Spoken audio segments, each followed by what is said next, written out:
Hi అండి రైతన్నలారా, మనకు మిరపలు నాటి దాదాపు వచ్చేసి 50 రోజులు పైబడి ఉన్నాయండి. ఈ 50 రోజుల్లో మనకు ప్రధాన సమస్యలు ఏంటంటే, మిరపలో వచ్చే ప్రధాన సమస్యలు మనకు పై ముడత ప్లస్ కింది ముడత, తెల్లదోమ అనేది ఎక్కువ అటాక్ అనేది ఉంటుంది. మనకు అలాగే గ్రోత్ కూడా లేకపోవడం మనం గమనిస్తుంటాం. మనం ఇలాంటి సమయంలో కనుక మన వారధి అగ్రిటెక్ వాళ్ళది ఈ ల్యాడియా కనుక స్ప్రే చేసుకున్నట్లయితే, దీంట్లోకి ల్యాడియా ఇంకోటి వియో మ్యాక్స్ అని వస్తుందండి.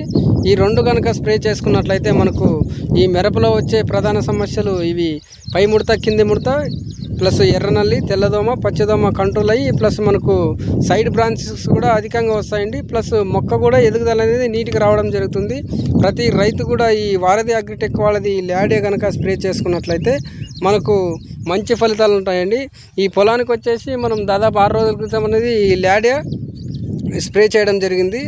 ఈ రిజల్ట్ కూడా మీకు ఒకసారి చూపిస్తా చూడండి. మనకు గ్రోత్ ఎలా వచ్చిందో, ప్లస్ మనకు సైడ్ బ్రాంచెస్ ఎలా వచ్చాయో, ముడత కంట్రోల్ అవ్వడం ఎలా జరిగిందో మనకు ఒకసారి చూద్దామండి. మనం చూడండి, మనకు ముడత కంట్రోల్ అయ్యి ప్లస్ మనకు గ్రోత్ కూడా నీట్గా అనేది రావడం జరుగుతుంది. ప్లస్ మనకి ఇక్కడ సైడ్ బ్రాంచెస్ కూడా చూడండి, ఇక్కడ ఒక బ్రాంచ్, ఇక్కడ ఒక బ్రాంచ్, ప్లస్ మనకు గ్రోత్ కూడా రావడం జరిగింది. అంతకుముందు వచ్చేసి బ్లాక్ ఉంది కదండి, ఈ బ్లాక్ ఉండేది వచ్చేసి మొక్క ఆగినప్పుడు అండి, బ్లాక్ ఉండేది.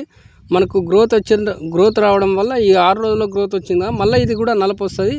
గ్రోత్ కూడా బాగా నీట్గా వస్తుందండి. ఇక్కడ చూడండి, సైడ్ బ్రాంచెస్ కూడా మనకు నీట్గా వస్తున్నాయండి.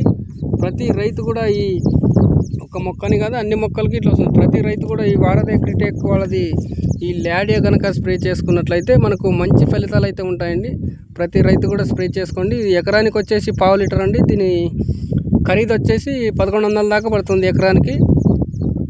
మనకు రిజల్ట్ అయితే 100% ఉంటుందండి. ఓకే, థ్యాంక్ యూ అండి.